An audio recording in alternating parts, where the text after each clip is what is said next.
kampeni za mtandaoni. Walianza kuhamasisha haki.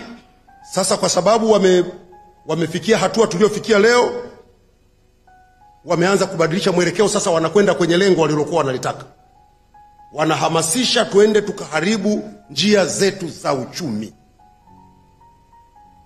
Wanawatisha watalii.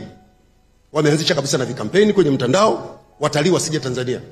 Labda niwaulize waandishi wa habari, hivi watalii wasipokuja Tanzania, wale madereva wa taxi waliopo kwenye miji, kwenye maeneo mbalimbali ambao wanasafirisha watalii, watamsafirisha nani? Watamsafirisha Mwajuma kutoka Buza kwenda Tandale? Wale mamantilia wanauza vyakula watamuuzia nani? Wale wanaouza vinyago watamuuzia nani?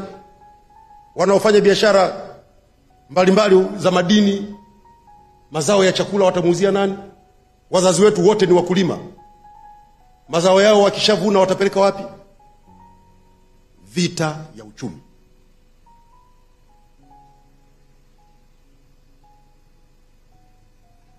Baadhi ya mbinu hasi wanazotumia ni kutengeneza maudhui ya uongo na kusambaza mtandaoni, ili mradi tu watu wapate hasira. Jana nilikuwa naona eti wanachapisha nukuu ya mimi, nukuu ya uongo.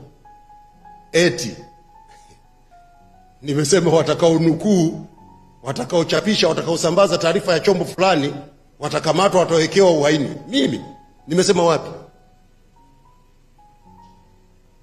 Wanadhani watanitisha nisiseme kuhusu Tanzania?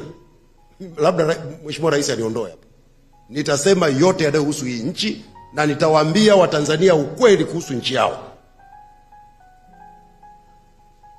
Hapo wakishatengeneza hako ka kibango chao, wameshakusanyana makundi kule, wanaanza kucomment pale matusi kushambulia. So what?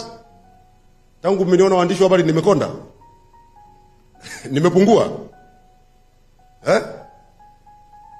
Wamekuja wametengeneza nukuu nyingine eti Mheshimiwa Rais amesema mwandishi wa habari wa chombo fulani, hicho sitaki hata kukitaja, ashtakiwe kwa uhaini. Rais kasema wapi? Ni lini Mheshimiwa Rais Samia kamzungumzia mwandishi wa habari au chombo cha habari chochote? Ili mradi tu wamekusanyana huko.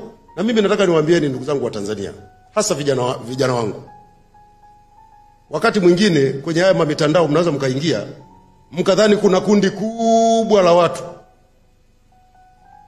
kumbe watu wajanja 10 20 wamekusanyana mahali, kila mmoja ana akaunti za mitandao 200 300, wanalipwa hapo, kazi yao tu ni kupambisha, kuchochea, kutia fitina, kufanyeje. Hii ni nchi yetu wa Tanzania, ni muhimu tuilinde kwa wivu mkubwa.